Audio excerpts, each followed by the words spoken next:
আচ্ছা, আজকের ভিডিওতে আমরা কথা বলবো সুনীল ছেত্রীকে 40 বছর বয়সে কেন ফিরায় আনা হচ্ছে। তারা কি অ্যাকচুয়ালি ভয় পাইছে যে বাংলাদেশের বিপক্ষে ম্যাচটাতে তারা হারবে বা গোল করতে পারবে না? হামজা চৌধুরীর আসার কারণে বাংলাদেশের জেতার সম্ভাবনা কতটুকু? ইন্ডিয়ার সাথে অ্যাকচুয়ালি বাংলাদেশের জয় পাওয়া সম্ভব কিনা সেটা আমরা দেখবো রিসেন্ট পারফরমেন্সের ভিত্তিতে অ্যাকচুয়ালি বাংলাদেশ ইন্ডিয়ার মতো টিমকে হারাইতে পারবে কিনা। আর এটাও বলতেছি, আপনি ইন্ডিয়ান হইলে ম্যাচটা হারার জন্য রেডি থাকেন। শুরু করা যাক। আসসালামু আলাইকুম। আজকের ভিডিওতে আমরা কথা বলবো হামজা ভার্সেস ছেত্রী। এখন কথা হচ্ছে, ছেত্রী তো সিনে ছিল না, তাহলে হঠাৎ করে ছেত্রীকে নিয়ে কেন কথা হচ্ছে? সুনীল ছেত্রী 40 বছর বয়সে বাংলাদেশের এগেনস্টে ইন্ডিয়ান ন্যাশনাল টিমকে হেল্প করার জন্য আবার টিমে ব্যাক করতেছে, তার রিটায়ারমেন্ট ভেঙে। এটা আমার কথা না, এটা ইন্ডিয়ান নিউজ পেপারেরই report, the Indian Express 11 hours ago. তো কিছুদিন আগে আমি একটা ভিডিওতে বলছিলাম যে হামজাকে নিয়ে ইন্ডিয়ান কমিউনিটিতে অনেক আলোচনা হচ্ছে, তারা হয়তো একটু কেয়ারফুল। কোন একজন ইন্ডিয়ান অডিয়েন্স এই কথাটা আমার সে ইগোতে নিয়ে নেই পার্সোনালি, যে আমরা আলোচনা করতেছি না, দুই একটা নুব ইউটিউবার আলোচনা করছিল, বাকিরা কেউ আলোচনা করতেছে না, ইন্ডিয়ান ইউটিউব কমিউনিটিতে হামজাকে এত চিনেও না মনে হয়, এরকম সামথিং গেল। আবার একজন বললো যে হামজার মতো প্লেয়ার নাকি ইন্ডিয়ান প্রিমিয়ার লিগে খেলে। আমি তো দেখলাম না ভাই। আর সে যদি ইংলিশ প্রিমিয়ার লিগে খেলার যোগ্যতা রাখে, সে ইন্ডিয়ান প্রিমিয়ার লিগে কেন খেলতেছে? কারণ কিছু জিনিস ফ্যাক্টস যেগুলো আপনি অস্বীকার করতে পারবেন না, আর অস্বীকার করলে তাহলে বুঝতে হবে আপনার মাথায় সমস্যা। বাকিরা তো সবাই ঠিকই বুঝতেছে, তাই না? ইন্ডিয়ান ইউটিউব কমিউনিটিতে এখন হামজাকে নিয়ে ফর শিওর আলোচনা হবে যে কি কারণে, কি এমন হয়ে গেল যে বাংলাদেশের বিপক্ষে ইন্ডিয়ান ন্যাশনাল টিমকে হেল্প করার জন্য সুনীল ছেত্রীর মতো একজন লেজেন্ডারি প্লেয়ার ব্যাক করতে হয়েছে টিমে, তাও 40 বছর বয়সে, যেটা অ্যাকচুয়ালি রিটায়ারমেন্ট করার বয়সে। আর সুনীল ছেত্রীর একটা ইন্টারভিউ আমি দেখলাম, ইন্টারভিউ না, একটা ভিডিওতে সে তার টিমমেটদেরকে কাইন্ড অফ ট্রল করতেছে, মক করতেছে, যে অনেক খারাপ ভাবে না, জাস্ট ইন্সপায়ার করার জন্য, যে দেখো আমি 40 বছর 39 বছর বয়সে তোমাদের সাথে টেক্কা দিচ্ছি, তোমরা আমার চেয়ে কম করতেছো, এটা তোমাদের লজ্জা হওয়া উচিত। এই জিনিসটা এভাবে বলছে। তো ওরা বলছে যে হ্যাঁ আপনি তো অনেক লেজেন্ডারি প্লেয়ার, হ্যান তেন। উনি বলছে দেখো আমি যাই হই, 40 বছর বয়স আমার, আমি তো তোমাদের মতো 26 বছর 24 বছর বয়সে নেই, তাই না? এই টাইপের একটা কনভারসেশন চলতেছিল, নট এক্স্যাক্টলি বাট এই টাইপেরই। মানে সে নিজেও অন্যান্য টিমমেটদেরকে বলতেছে তোমরা আরো বেশি ভালো করার চেষ্টা করো, অ্যাটলিস্ট মাঠের বাইরে যে অনুশীলন আছে সেগুলাতে। আচ্ছা, তো আমি বলার যেটা চেষ্টা করতেছি সেটা হচ্ছে, ইন্ডিয়ান ইউটিউব কমিউনিটিতে ভয় পাক আর না পাক, ইন্ডিয়ার ফুটবল যারা চালায়, যারা কোচ, যারা টিম ম্যানেজমেন্ট, এরা কিন্তু এটা নিশ্চিতভাবে ফেস করতেছে যে বাংলাদেশ টিমে হামজা আসলে বাংলাদেশ টিম ওভার পাওয়ার হবে, অ্যাডভান্টেজ পাবে। আমাদের লেজেন্ডারি প্লেয়ারকে দরকার, যে হচ্ছে আমাদেরকে গাইড করবে, যে হচ্ছে আমাদের স্কোর করবে, আমাদের জন্য হচ্ছে ডিরেকশনটা ঠিকঠাক মতো দিবে, যে এভাবে আমাদের করতে হবে, মোটিভেশনটা হাই রাখবে, ঠিক আছে? এসব কিছু মিলিয়ে তারা সুনীল ছেত্রীকে দলে আনলো। এটার পিছনে কি কি কারণ থাকতে পারে? হয়তো যারা বর্তমান প্লেয়ার আছে তাদের চাহিদা, কোচের চাহিদা, টিম ম্যানেজমেন্টের চাহিদা। কারণ সুনীল ছেত্রী তো নিজ থেকে বলবে না যে আমি ব্যাক করতে চাইতেছি আবার, কারণ এটা তো নিজেরই খারাপ লাগবে না, যে আমি একবার রিটায়ারমেন্ট করলাম এন্ড দেন আবার বলতেছি যে না আমি ব্যাক করবো। তো এই জিনিসটা তো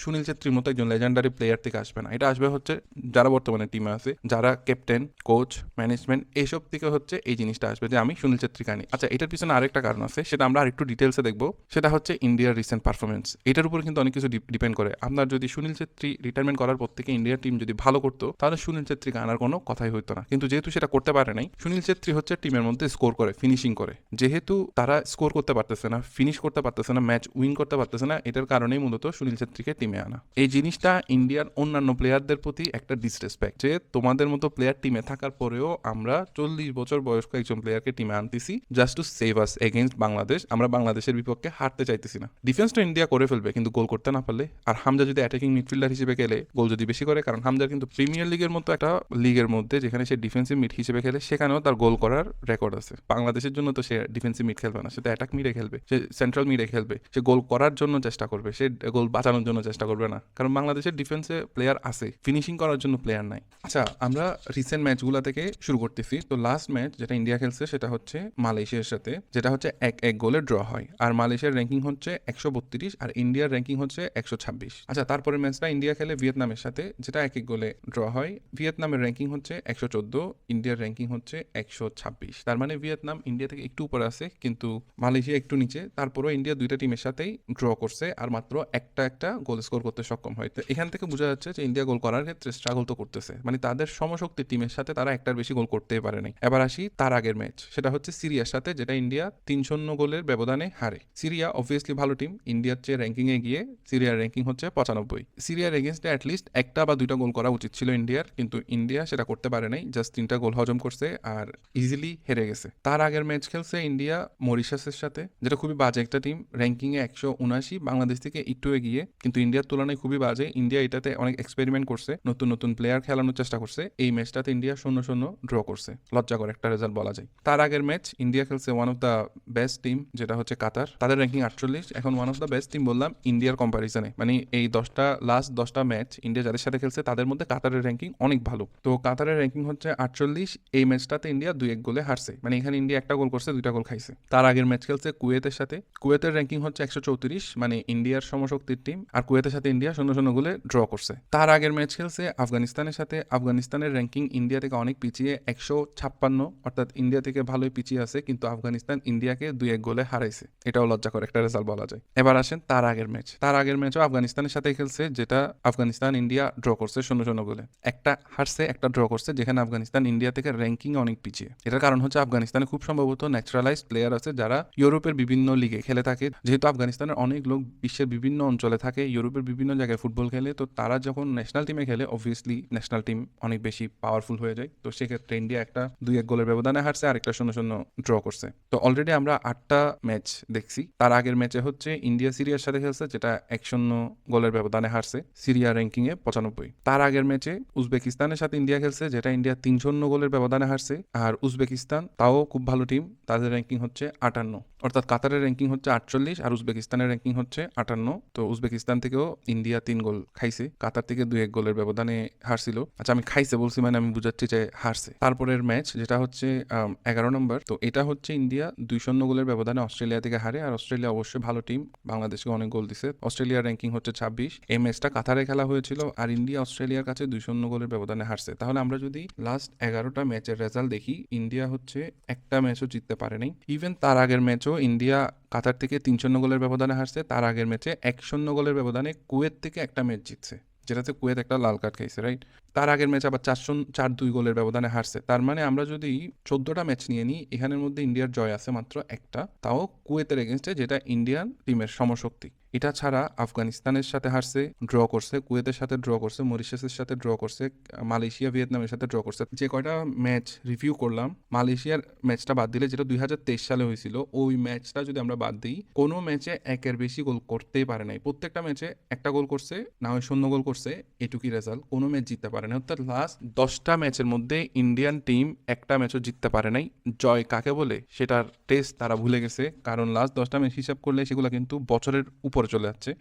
উজবেকিস্তানের সাথে যেটা লাস্ট 10 নাম্বার ম্যাচ, সেটা খেলা হয়েছে 18-1-24, মানে সেগুলা এক বছরের চেয়েও বেশি হয়ে যাচ্ছে। তো গত এক বছরে ইন্ডিয়ান টিম কোনো দলের সাথে জিততে পারে নাই। ইভেন একটা চান্স ছিল মরিশাসের সাথে, সেটাতে ইন্ডিয়া ড্র করছে। আই থিঙ্ক, জানি না কি কারণে ড্র হয়েছে, বাট প্লেয়ার লিস্টে আমি যাদের নাম দেখলাম এত বেশি ভালো প্লেয়ার না, খুব সম্ভবত তারা নতুন প্লেয়ারদেরকে দিয়ে টেস্ট করতেছিল, বাট সেটা আলটিমেটলি ড্র করছে। বাট যাই করুক, অ্যাটলিস্ট ড্র করা উচিত না ইন্ডিয়ার এই ম্যাচটা। বাদ বাকি অন্যান্য টিমগুলো অনেকটা সমশক্তির টিম, শুধুমাত্র আফগানিস্তান র্যাঙ্কিং একটু নিচে, বাট তাদের সাথে ইন্ডিয়া হারছে, ড্র করছে। তো যেটা বুঝতে পারলাম যে ইন্ডিয়ান ডিফেন্স তো শক্তিশালী, ইন্ডিয়ান কিন্তু তাদের সমশক্তির যে টিমগুলো আছে তাদের সাথে খুব একটা বেশি গোল খায় নাই, একটা অথবা 0টা, কিন্তু যেগুলো ভালো টিম তাদের থেকে 2টা-3টা করে গোল খাইছে, বাট ইন্ডিয়া গোল স্কোর করতে পারতেছে না। আর এটার কারণেই সুনীল ছেত্রীকে মূলত ফিরিয়ে আনা হয়েছে। এখন আমরা দেখবো বাংলাদেশের কি অবস্থা লাস্ট 10টা ম্যাচে। তো শুরু করা যাক। লাস্ট ম্যাচ যেটা মালদ্বীপের সাথে বাংলাদেশ খেলছে, সেটাতে বাংলাদেশ 2-1 গোলের ব্যবধানে জিতছে। মালদ্বীপের র্যাঙ্কিং হচ্ছে 162, যেটা বাংলাদেশ থেকে উপরে, বাংলাদেশের র্যাঙ্কিং 185। তো বলা যায় বাংলাদেশ এই ম্যাচটাতে ভালো করছে, তাদের র্যাঙ্কিং এর উপরের টিমের সাথে জিতছে। পরের ম্যাচটা আবার 1-0 গোলের ব্যবধানে মালদ্বীপ থেকে হারছে, অনেকটা সমান সমান। তারপরের ম্যাচটা ভুটানের সাথে, যেটা বাংলাদেশ হারছে, আর ভুটানের র্যাঙ্কিং 182, বাংলাদেশের 185। তো ভুটানের সাথে একটা ম্যাচ হারছে। এর আগের ম্যাচ যেটা হচ্ছে ভুটানের সাথে, যেটা আবার বাংলাদেশ 1-0 গোলের ব্যবধানে জিতছে। এবার আসি ওয়ার্ল্ড কাপ কোয়ালিফায়ার্স, যেখানে বাংলাদেশের অবস্থা খুবই করুণ। লেবাননের সাথে 4-0 গোলের ব্যবধানে হারছে। লেবাননের র্যাঙ্কিং অবভিয়াসলি বাংলাদেশের চেয়ে উপরে, সেটা হচ্ছে 112, আর বাংলাদেশের র্যাঙ্কিং 185। তার আগের ম্যাচ হচ্ছে অস্ট্রেলিয়ার সাথে, যেটাতে বাংলাদেশ 2-0 গোলের ব্যবধানে হারছে। আমার মনে হয় বসুন্ধরা কিংস এরিনাতে অস্ট্রেলিয়ার র্যাঙ্কিং হচ্ছে 26। আমার মতে এই গেমটা বাংলাদেশ ভালোই করছে, কারণ বাংলাদেশ তারও আগে একটা 7-0 গোলের ব্যবধানে হারছে, সেটার তুলনায় গুড কামব্যাক। এবার আসি বাংলাদেশ ভার্সেস প্যালেস্টাইন, যেটাতে হচ্ছে বাংলাদেশ 1-0 গোলের ব্যবধানে হারছে, প্যালেস্টাইনের র্যাঙ্কিং হচ্ছে 101। এর আগের ম্যাচ যেটাও প্যালেস্টাইনের সাথে, সেটাতে 5-0 গোলের ব্যবধানে হারছে, আর প্যালেস্টাইনের র্যাঙ্কিং তো মেনশন করলাম 101, যেটা বাংলাদেশের তুলনায় অনেক উপরের দিকে। এর আগের ম্যাচ হচ্ছে লেবাননের সাথে, যেটাতে বাংলাদেশ 1-1 গোলে ড্র করছে, লেবাননের র্যাঙ্কিং হচ্ছে 112। এর আগের ম্যাচ যেটা অলরেডি আমি মেনশন করছি, অস্ট্রেলিয়ার সাথে 7-0 গোলে বাংলাদেশ হারছে, যেটা অস্ট্রেলিয়ার মাটিতে অনুষ্ঠিত হয়, আর বাংলাদেশের র্যাঙ্কিং 185, অস্ট্রেলিয়ার র্যাঙ্কিং হচ্ছে 26। এর আগের ম্যাচ বাংলাদেশ মালদ্বীপের সাথে 2-1 গোলের ব্যবধানে জিতে, এর আগে আবার 1-1 গোলের ব্যবধানে ড্র করে। তো আমরা অলমোস্ট 12টা ম্যাচের রিভিউ করে ফেললাম। সেখানে আমরা দেখতেছি যে মালদ্বীপ, ভুটান, যেগুলো হচ্ছে বাংলাদেশের আশেপাশে র্যাঙ্কিংয়ে, সেগুলোর সাথে বাংলাদেশের 50-50 চান্স। কোনোদিন ভালো করলে জিতার চান্স, কোনোদিন খারাপ করলে হারতেও পারে, ড্র করতে পারে। তো আমরা যেটা বুঝলাম যে বড় টিমের সাথে খেলা হলে বাংলাদেশ মোস্টলি ড্র করবে অথবা হারবে, আর যদি সমান র্যাঙ্কিং এর কিছু একটার সাথে খেলা পড়ে তাহলে 50-50 জিতার চান্সও ক্রিয়েট হয় বাংলাদেশের জন্য। কারণ বাংলাদেশ র্যাঙ্কিং এ 185 হইলেও টু বি অনেস্ট আমার যেটা বিশ্বাস বাংলাদেশের অ্যাকচুয়াল র্যাঙ্কিং হবে হচ্ছে 160-এর আশেপাশে। কারণ বাংলাদেশের খেলা ওই পর্যায়ে, বাংলাদেশ 185-তে, বাট বাংলাদেশের স্ট্যান্ডার্ড এর চেয়ে উপরে। এখন এটা আপনি মানলে মানেন, না মানলে আমার কিছু করার নেই। আমি আরো কয়েকটা ম্যাচ দেখছি, রিসেন্ট ফর্ম অনুযায়ী বাংলাদেশের র্যাঙ্কিং বা খেলার স্ট্যান্ডার্ড হচ্ছে 160-এর র্যাঙ্কিং এ যারা আছে ওদের মতো। ধরেন মালদ্বীপ, দুইটা দলেরই আমরা লাস্ট 10টা-12টা করে ম্যাচ অ্যানালাইসিস করলাম। সেটা থেকে যেটা দেখতে পাইছি সেটা হচ্ছে বাংলাদেশের কাছে তো জয়ের এক্সপিরিয়েন্স আছে, কিন্তু গোল না করার যে একটা সমস্যা সেটা বাংলাদেশ টিমও আছে। আর সেটা সমাধান করার জন্যই কিন্তু তারা হামজাকে আনতেছে, যেহেতু রেডিমেড একটা প্রোডাক্ট। তারা ফাহমিদুলকে আনতেছে। আর ফাহমিদুলের ব্যাপারে বলবো আর একটু পরে, কারণ আমার আরো একটু দেখতে হবে যে তার খেলার স্টাইল কিরকম, সে কিভাবে খেলতেছে, আদৌ কোচ তাকে খেলাবেন কিনা। বাট যেহেতু টিমে রাখছে তার মানে তার পাসপোর্ট থেকে শুরু করে সবকিছু ওকে আছে। যদি খেলানো হয় আশা করি ব্যাটার কিছুই করবে। আর যেহেতু সে নতুন প্লেয়ার বাংলাদেশ টিমে, প্রথমত একটা সমস্যা হচ্ছে টিমের সাথে অ্যাডজাস্টমেন্ট করা। আরেকটা লাভ হচ্ছে অপোনেন্টের কিন্তু খুব একটা বেশি আইডিয়া থাকবে না যে এই প্লেয়ারটা কিরকম করবে। ওটা কিন্তু তখন তারা ম্যাচে সে কিরকম করতেছে ওইটা দেখার পরে ডিসাইড করতে পারবে যে আচ্ছা ঠিক আছে এই প্লেয়ারটাকে আমরা এইভাবে ট্যাকেল করবো। কারণ ওর ব্যাপারে কিন্তু খুব বেশি ফুটেজ ইন্ডিয়া পাবেও না যদি তারা স্টাডিটা ঠিকঠাক মতো না করে। আর যেহেতু সে বাংলাদেশ টিম অলরেডি খেলে নাই, কিভাবে খেলবে সেটা সম্পর্কে হয়তো খুব একটা বেশি ধারণা ইন্ডিয়া পাবে না। প্রিপারেশনটা ওই জায়গায় একটু ল্যাকিংস থাকবে ইন্ডিয়ার। আর যেহেতু এগুলা হচ্ছে ওয়ান চান্স, আজকের ম্যাচে হারলে হারবা, জিতলে জিতবা, তো ওই ক্ষেত্রে বাংলাদেশের হাতে একটা অ্যাডভান্টেজ থাকবে। ফাহমিদুল, আলামিন, হামজা, তারপরে এদিকে আমাদের মুরসালিন, তো এরা তো আছে অবভিয়াসলি। এখন আসি মেইন কোয়েশ্চেনে যে অ্যাকচুয়ালি হামজা খেললে বাংলাদেশ টিম ইন্ডিয়ার সাথে জিততে পারবে কিনা। আমি বলবো ইন্ডিয়ার বর্তমান যে অবস্থা আর সাইকোলজিক্যালি ওরা যে একটা বাজে অবস্থায় আছে, যার কারণে ওরা লেজেন্ডারি সুনীল ছেত্রীকে আবার ব্যাক করাচ্ছে টিমের মধ্যে অবসর ভেঙে 40 বছর বয়সে। এটা বারবার আমি মেনশন করতেছি কারণ এটাই মেন পয়েন্ট যে 40 বছর বয়সে একজন ফুটবলার কেন টিমকে হেল্প করার জন্য অবসর ভেঙে ব্যাক করবেন। তো এটার কারণেই আমি যেটা বলতেছি যে ইন্ডিয়া হচ্ছে সাইকোলজিক্যালি খুবই বাজে অবস্থায় আছে। আর বাংলাদেশের মোরাল এই মুহূর্তে অনেক হাই। যারা ইন্ডিয়া থেকে দেখতেছেন আপনারা কোনোভাবেই বুঝবেন না, কারণ আপনাদের বুঝার কথাও না, বাট বাংলাদেশ ফুটবল টিমের মোরাল অনেক হাই। প্রথমত তারা হামজার মতো প্লেয়ারদের সাথে খেলবে, সেকেন্ডলি তারা ইন্ডিয়াকে হারানোর জন্য খুবই ডিটারমাইন্ড যে আমরা ইন্ডিয়াকে হারাবো, থার্ডলি হচ্ছে আরো একটা প্লেয়ার আসতেছে নতুন টিমের মধ্যে। তাছাড়া বাংলাদেশের যে জনগণ তারাও কিন্তু খুবই উৎসুক হয়ে আছে যে এশিয়ান কাপে বাংলাদেশ খেলতে পারবে কিনা সেটা নিয়ে। তো প্লেয়াররাও এটা নিয়ে অনেক এক্সাইটেড যে আচ্ছা ঠিক আছে আমাদের জনগণও চাচ্ছে যে কিছু একটা হোক, হামজা আসতেছে। তো সবার মধ্যে একটা এক্সাইটমেন্ট কাজ করতেছে। তারা কিন্তু এটা বাংলাদেশকে একটা ফিডব্যাক দিতে চায় যে আমরা ভালো করব। বাংলাদেশ ফুটবলের ক্ষেত্রে হারানোর কিছু নাই, ইন্ডিয়ান ফুটবলের জন্য হারানোর সবকিছু আছে। আমার মতে এই ম্যাচটা বাংলাদেশ জিতবে ইনশাল্লাহ। যদি হামজাকে ঠিকঠাক মতো ইউটিলাইজ করা যায় জিতবে, বাট যদি হামজা না খেলে তাহলে আমি বলবো যে হ্যাঁ ড্র হইতে পারে, হারতেও পারে বাংলাদেশ। বাট ইন্ডিয়ার একটা বাজে জিনিস আমি এখানে নোটিস করলাম যে এরা গোল করতে খুবই কাঁচা। আচ্ছা মরিশাসের সাথে যে ম্যাচটা হয়েছে সেটাতেও কিন্তু ইন্ডিয়া খুব একটা ভালো গোল করছে বলে মনে হয় না, একটু চেক করে বলি। সেটাতেও গোল শূন্য ড্র করছে, হুইচ ইজ পুয়ার। মানে মরিশাসের মতো একটা টিমের সাথে আপনি গোল শূন্য ড্র করতেছেন, এখানে আপনি এক্সকিউজ দিতে পারবেন না। আমি জানি না এটা কোন টিম খেলছে, বাট এই রেজাল্টটা ইন্ডিয়ার সাথে যায় না টু বি অনেস্ট। তো আমার যে বিশ্বাস সেটা হচ্ছে প্রথমত হামজা আসতেছে, এটা নিয়ে পজিটিভ। আর ফাহমিদুল, অন্যান্য প্লেয়াররা, এই দুইটা প্লেয়ার আসার কারণে অন্যান্য প্লেয়াররা যে একটু বেশি মোটিভেটেড হবে টিমটাকে নিয়ে, সেটা একটা বড়ভাবে বাংলাদেশকে ভালোভাবে অ্যাডভান্টেজ দিতে যাচ্ছে। তো সব কিছু মিলে আমি বলবো যে এই ম্যাচটা ইন্ডিয়া হারবে।